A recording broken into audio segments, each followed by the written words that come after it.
വർക്കലയിൽ KSRTC ബസ്സിനുള്ളിൽ വെച്ച് വിദ്യാർത്ഥിനിയെ ലൈംഗിക ചേഷ്ടകൾ കാണിച്ച വൃദ്ധന് 3 വർഷം കഠിന തടവും 25,000 രൂപ പിഴയുമാണ് വിധിച്ചത്. കൊല്ലം പാരിപ്പള്ളി സ്വദേശി സജീവിനാണ് വർക്കല അതിവേഗ കോടതി ശിക്ഷ വിധിച്ചത്. 2023 കടമ്പാട്ടുകോണത്ത് വെച്ചായിരുന്നു സംഭവം. കല്ലമ്പല പോലീസാണ് കേസിൽ കുറ്റപത്രം സമർപ്പിച്ചത്. Fast track magistrate Sini SR ആണ് ശിക്ഷ വിധിച്ചത്. പബ്ലിക് പ്രോസിക്യൂട്ടർ ഹേമചന്ദ്രൻ നായരാണ് അതിജീവിതയ്ക്കായി കോടതിയിൽ ഹാജരായത്. KSRTC ബസ്സിൽ യാത്ര ചെയ്യുകയായിരുന്ന 16 വയസ്സുള്ള വിദ്യാർത്ഥിനിക്ക് നേരെ ഉടുത്തിരുന്ന കൈലി മാറ്റി ലൈംഗിക ചേഷ്ട കാണിക്കുകയും തലയാട്ടി വിളിക്കുകയും ചെയ്ത കേസാണിത്.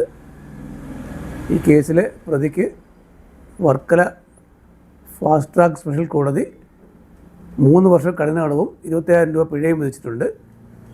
ഈ പിഴ അടയ്ക്കുന്ന വർഷം 20,000 രൂപ കുട്ടിക്ക് നൽകാൻ കോടതി ഉത്തരവായിട്ടുണ്ട്. ബസ്സുകളിലും മറ്റ് വാഹനങ്ങളിലും യാത്ര ചെയ്യുന്ന കുട്ടികൾക്ക് നേരെ ഉണ്ടാകുന്ന ഇത്തരം അതിക്രമങ്ങൾ തടയുന്നതിന് ഈ നിയമപ്രകാരമുള്ള ശിക്ഷകൾ അത്യാവശ്യമാണ്.